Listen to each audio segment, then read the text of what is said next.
afternoon. Good afternoon. So, board, this is Carolyn Walker. I will say that I learned in this process that she is my wife's second cousin. So I don't believe we've ever met. Out with you all the same. We have, but I was a child. Okay, all right. So, yeah, thank you. That's a point for you. Okay, so what's going to happen is we've got 45 minutes for the questions that you've received. Question 5 has to have a part B added to it, which you haven't seen. We will get there when we get there. And we will rotate the questions to some of the panel members here. And with that, if you're ready, we'll go ahead and start off. Absolutely. Okay. Let's do introductions. Hi, I'm Bob Machado of District 3. Nice to meet you. Judy Morris, District 2. Keith Gross, District 1. John Fenley, 5, Southern Trinity. Terry Mines, District 4. Okay. John, why don't you lead us off? I get to start. Please explain to us your qualifications and elements of your career that you believe are especially relevant to the position of District Attorney. Also, please share with us why you're interested in leaving your current position and joining Trinity County. So I've been an attorney 10 years this year, or January. I was sworn in actually of 2009, so I'll be an attorney for 10 years in January of 2019. And I've, over the course of my law school career, as well as the 10 years I've been an attorney, I've worked in 5 separate DA's offices, 3 of which were during law school and right after. Those were Sonoma, Placer, and Sacramento counties. And then as an attorney, I worked in Shasta County for almost 7 years, and then almost a year in Tehama County DA's office. I'm currently at Empower Tehama, which is our domestic violence agency in Tehama County. I was hired there 3 years ago to create and build their legal program for survivors of both domestic violence and sexual assault in our community. So I think one of the biggest things that I bring to the table is different perspectives on how this job is done in other Northern California counties, and how some things are done better and some things are not done as well and can be improved. So, for instance, a lot of what I recognize in Tehama County, just the difference between Tehama County and Shasta counties, was the teamwork and collaboration of community partners with the district attorney's office. It's almost non-existent in Tehama County between the DA's office and law enforcement. Very poor working relationship. So, and that was a huge problem, I think, of getting things done. So I really find that I have that ability to see what an issue is and how we can address it, because I kind of have a wealth of experience to bring to that table, or perspective, you could say. I'm also very versatile. I've worked, like I said, on the civil side of crime and the criminal justice system, as well as the criminal side. So I've worked with victims of child molest, domestic violence, sexual assault, rape, and child abuse, both as their civil attorney and also as a prosecutor. And I think that gives me a really unique perspective also on what it means for justice for victims of crime. And I also think one of the biggest things I bring to the table is initiative. When I came to Tehama County in 2015, they did not have a sexual assault response team. They actually did not have forensic exams, rape exams, at their local community hospital. They were taking them to Sacramento.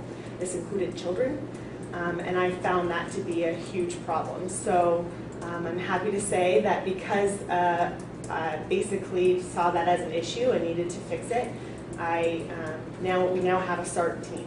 We have a response team with our community partners. We also have a safe sexual assault forensic examiner team at St. Elizabeth's Hospital that are responding to those exams for both children, adolescents, and adults.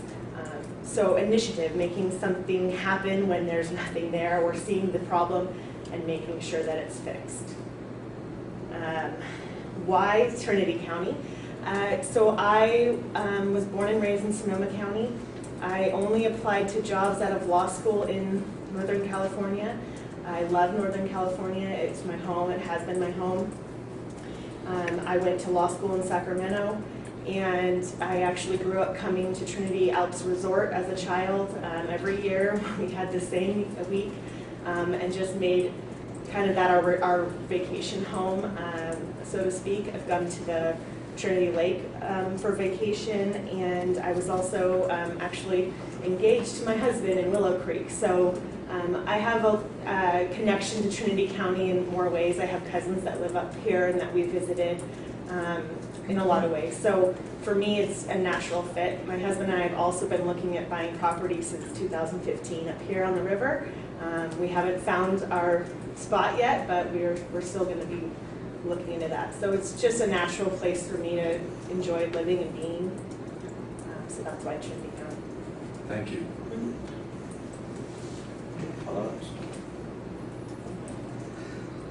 Okay, how many trials have you prosecuted or defended? I have not defended any trials. I've prosecuted, it's countless. I lost count. I want to say when I first started as a misdemeanor prosecutor, I prosecuted, I think, 20 trials in my first couple years, but I was quickly promoted to general felony caseload in Shasta County. I also worked several years in the juvenile justice court in Shasta County, so that kind of opened up a bigger realm of cases as a young attorney, because they handle all types of cases in that courtroom, up to attempted murder and murder, as well as child molest cases, etc.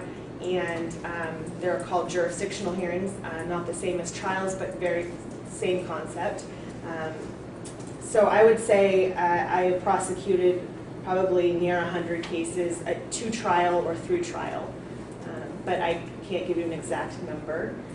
I have prosecuted, meaning filing, reviewed, appeared, plea negotiations, hundreds of cases in the course of my career. And then there's the civil side of that too, where I guess you could say that's not criminal, but the civil side. I've defended survivors of violence in civil court or family court.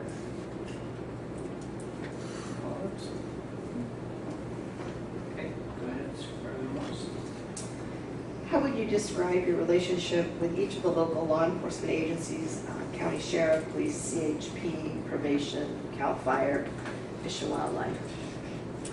I don't have a personal relationship with Trinity County, but I can say that my relationship with other outside law enforcement that I've worked with in Shasta and Tehama County is excellent.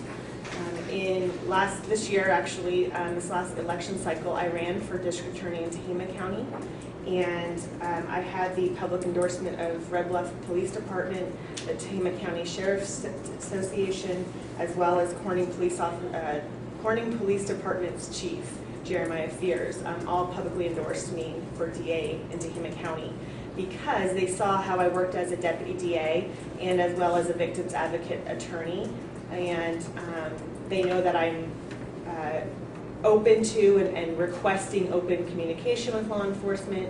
I want a team approach. I would actually, as a deputy DA, go to their briefings, sometimes at 5 a.m., sometimes at 9 p.m., to kind of introduce myself as the new prosecutor to the people that are in the trenches, that are on the streets working. I gave them my personal cell phone number so that they can reach out to me if they have questions, and a lot of them did, to create that relationship where we're a team. So if they had questions, in the middle of the night, obviously it's not ideal, but I did respond so that we could make sure that justice is being served.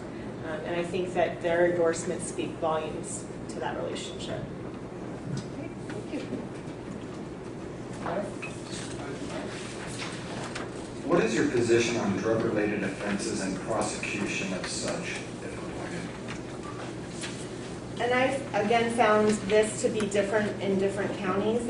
I do think across the board, especially in Northern California, that we need to address the real issues instead of putting a Band-Aid on a bigger problem. I think criminally prosecuting a lot of the drug crimes is a Band-Aid at this point.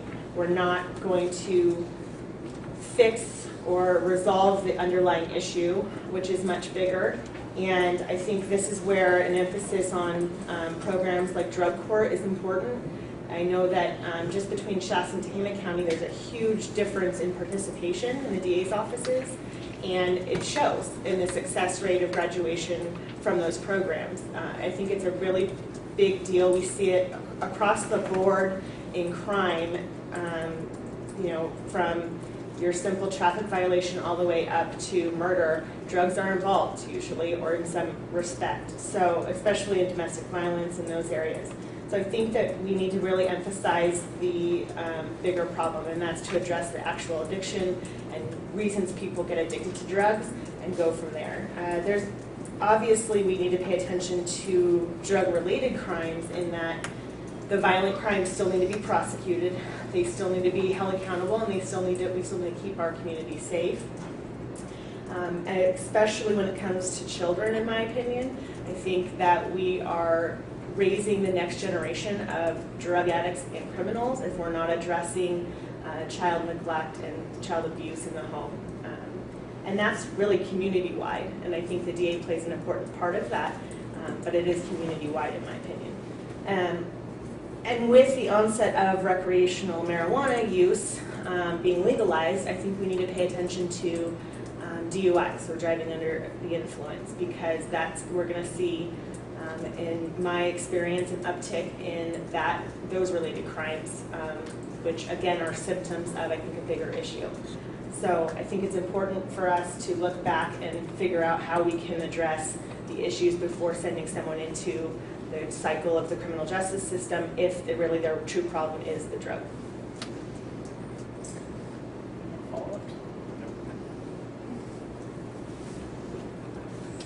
All right, this is number 5 here is the one that we haven't added, Part B. So if you will do the first part and then the new Part B. So the first part is the general question. Please explain how you have created an optimal working relationship with elected officials, county executive officers, city managers, department heads, local and state law enforcement, other government agencies, and constituents with whom you interact. What have you done to establish credibility and facilitate communications with them? And I think this goes along with what I was saying previously. My approach is collaborative and team-oriented, and I think that the best way to do that is have an open door policy and be transparent. So your expectations are going to be on the table with all department heads. I think the fact that if someone's having an issue, they can come to you and talk and really be upfront and honest about it, and that's the best way to solve the issues, in my opinion. I think great examples of my ability to do this with community collaboration is the sexual assault response team that I created in Tehama County. We also now have a domestic violence collaborative team that meets regularly with all of the department heads and the policymakers so that we really understand what the issues are and how we can work together to fix those problems. Our SART team has come a very long way. We didn't have one for 10 years in Tehama County until 2015, 2016. So it's almost a dynamic shift. We have to go in and train everyone from the boots on the ground all the way up, dispatch, all the way up to the sheriff and the police chiefs, because we really have to change how they're looking at these crimes. If we can work together, which we have been, I think is the only way to be successful. And also, we have a new program in Tehama County, and it's really statewide. Every county's been tasked with creating a CSEC task force, which is the commercially exploited sexual exploitation of children, and we created that in Tehama County in 2016. CPS actually was responsible. They received the funds and were responsible for creating the program, and they actually specifically asked me and contracted with my agency for me to lead that program in our county because of my ability to work with other department heads and other agencies and actually produce some results. So we actually now have, since 2016, so a little over a year and a half, We have a full working task force where if we identify a sex-trafficked child, we all respond, the community responds, and we all know how we're responding on a multidisciplinary team approach. So that's, I think, are really good working examples of what I can bring to the table as far as community collaboration. I was also, just to add, during my campaign I was endorsed by several defense attorneys, including Ken Miller, Larry Olson, who work in Trinity County, Teamsters 137, many current and former DAs across the state and the other offices that I've worked in. Like I said, all 3 law enforcement agencies in my community endorsed me for DA, as well as the former victim witness director, Linda Lucas.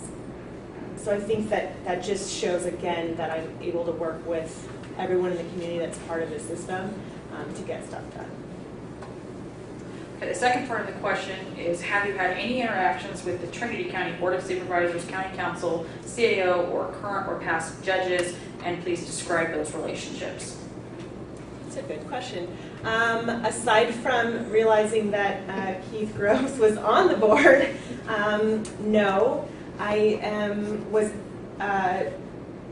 told about the opening here by a former colleague and friend who acts as the county counsel, I believe here, Michelle Massis. She actually began the SART program with me. She was a former Tehama County prosecutor as well. And so I think she acts as a county counsel here in Trinity County. She's a deputy county counsel. Yes, sorry. I'm trying to think, aside from Ken Miller and Larry Olson, who I have a very good working relationship with. Like I said, they both supported and endorsed me for DA in Tehama County. Those are the ones that I can think of, that I know of, and I believe I have great working relationships with all of them. All right. Well, Question number 6. The victim of a very heinous crime wants to pursue charges that are only marginally supported by the evidence. Describe what actions you would take. And marginally supported by the evidence is not our ethical standard to file a case as a prosecutor. So the first thing I would do is, and which I have done a lot in my career, is seek out the investigator or the officer that was investigating the crime and speak to that person and see if there's any possibility of finding more evidence or of investigating further. If there really are any opportunities to find a better or make a better case, that would be my first approach, because I clearly want to get justice for the victim, especially the victim's cooperative and behind prosecution. That being said, if that's a dead end, then I would educate and meet with the victim as much or as little as they need to understand why I can't file the case, what my legal obligations are, what my ethical duty is, and also to explain what would happen if we did take a case with not enough evidence to trial and what that looks like for the victim who would have to testify. And it's usually an emotional, emotional conversation to have. But I'm not afraid of that, because I've worked, like I said, so much with victims of violence, both children and adults, that I think that that's really a necessary step in being a prosecutor, is the ability to talk to victims and witnesses. Thank you. okay, number 7. If you're selected for this position, tell us how you define your goals in your first 6 months as the Trinity County District Attorney. My first goal would be to introduce myself to other department heads, develop that relationship, or at least the foundation for a relationship with the people in the community, the board, the law enforcement, and really reach out and get to know the people in the office. I think that's going to be the biggest hurdle for anyone new to come in, is to develop trust in a relationship with my office staff and with the other deputies in the office. And once I think that's at least initiated, I can determine the strengths of my staff and the deputies that are in the office, and try to make it so that they're all set up for success. I think a lot of times we don't pay attention so much sometimes to the positive perspective of people's work And if we really focus on that, people are much more willing to go above and beyond and to be happy in their work. So I think that would be important to make sure that I keep the office morale high.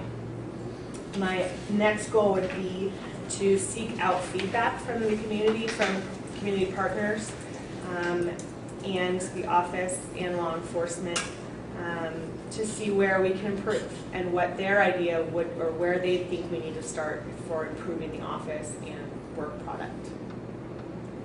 Probably my initial. All right, go ahead. Number 8.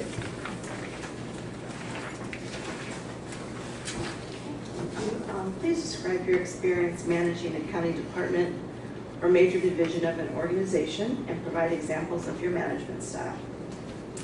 So I currently manage the legal program at Empower Tehama, which consists of several legal advocates, pro bono attorneys, contract attorneys, and a team of court advocates that go to court with our clients. In that program, I have expanded it. I continue to expand what we can offer clients, and I supervise and manage the all of those participants on the legal program. I think, so that's the first program that I manage. The second program that I manage is the sexual assault response team, and that's really a community collaborative. We have members from all law enforcement agencies, CPS, mental health, there's like 15, the hospital. So I coordinate and manage those meetings, the action plans, our protocols. I've created our protocols so that we are all responding the same way, that everyone knows, like I said, how we're responding. And I manage the CSEC program, which is the Commercial Sexual Exploitation of Children program in Tehama County. Again, it's like the SART team. It's a task force with community members. And I manage all 3 of those programs, their budgets. And I would say my management style, again, is I'm really focused on being transparent and clearly expressing my expectations of each employee or advocate, so that if there is a failure or there is a gap in what my expectation would be, then we can address it. But I'm really into communicating that and being open and honest about that. Yeah, thank you. Okay. All right, Terry. Management and administration of the DA's office budget is a key responsibility of the DA. Describe your level of fiscal experience and knowledge, in particular preparing, managing, and administering a department budget. Describe your fiscal management philosophy during difficult budgetary cycles. So I've been involved in the budgets at Empower Tehama. We're grant-driven, and so that's a huge part of being a manager, being a leader in this agency. I've created budgets for the legal program and the SART program for grant applications. And I think my style during tough financial seasons is cautious. I've created these several programs. Well, the SART program was literally out of ashes. We had 0 working budget. So creating a program and getting creative on how you're going to not only fund it but sustain it is a lot of work, and it took a lot of outreach to Cal OES and other agencies asking for how they could be creative and work together so that we can make stuff happen without any budget. So I think I'm pretty cautious, and I still think that I can make stuff happen with little to no money, which is not easy in my opinion. That being said, I'm responsible for managing the budget for the legal program, and as well as creating more budgets when or a different budget or a higher budget when we apply for a new grant, which is multiple times a year.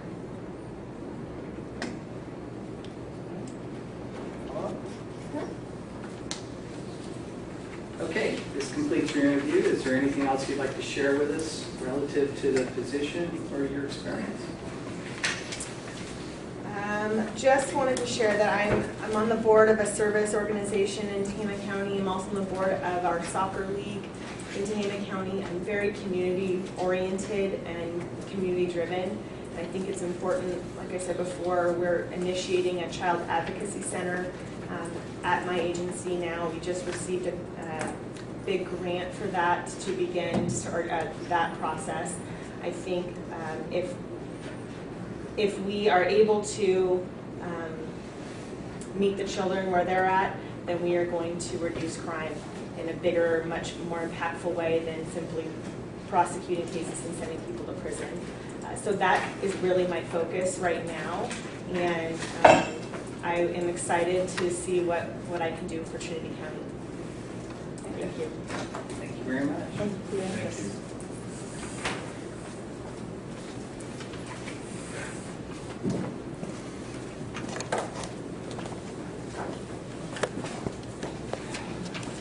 Okay. That concludes the interviews for the day. We will be going into closed session. Oh, thank you. We will have public comment on the last two, the afternoon's applicants, for anybody who wants to speak.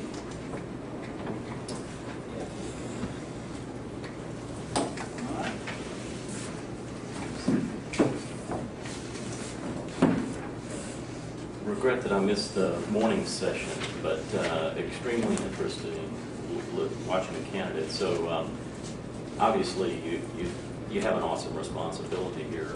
You know, the safety of the citizens of Trinity County are obviously at stake. I have some optimism because the last pick you made was Richard Coons, and I've gotten to know Richard a little bit, and I think you did a great job with that pick. I hope you apply the same standards and do just as well with this one.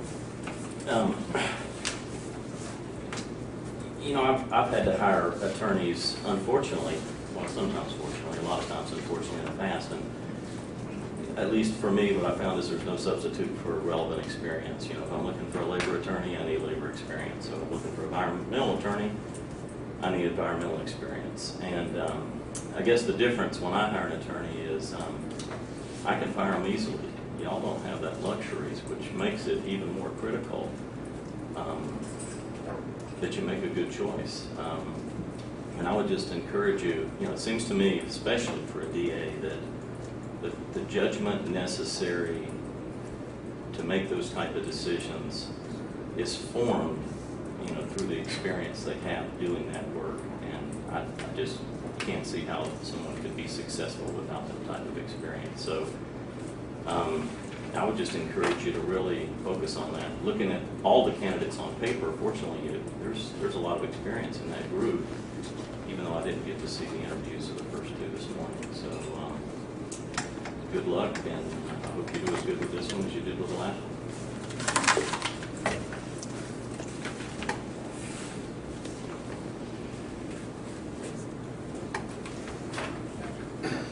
one. Larry Glass, I'm representing SAFE, Alternatives for Our Forest Environment. We have a stake in this because we want to see continued, or at least the beginning of robust enforcement of cannabis in this county in regards to environmental degradation. And the district attorney is a key player in that endeavor. You've got 4 candidates, 3 of them are well qualified for the position. One is a nice guy, but not really qualified for the position. So I hope that you take a look at your existing, your acting district attorney, who seems to be well qualified. I'm sorry I didn't get to hear her interview this morning. I made it here as fast as I could. But she seems to be extremely qualified, as do the other 2 female candidates. Very well qualified. So please stick with experience. This is a critical decision that we have to live with for 4 years. The opportunity to legislate as a district attorney really shouldn't be there. That's the job of elected officials and the state legislature and people through the initiative process. But district attorney should follow the law as it's written.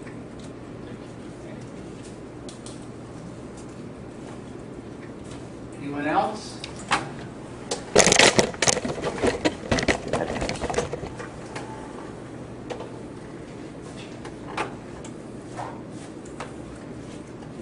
I want to just say that from my experience, I couldn't hear what Ms. Marshall was saying, so that, in my opinion, disqualified her as a propounder of my interests as a community member.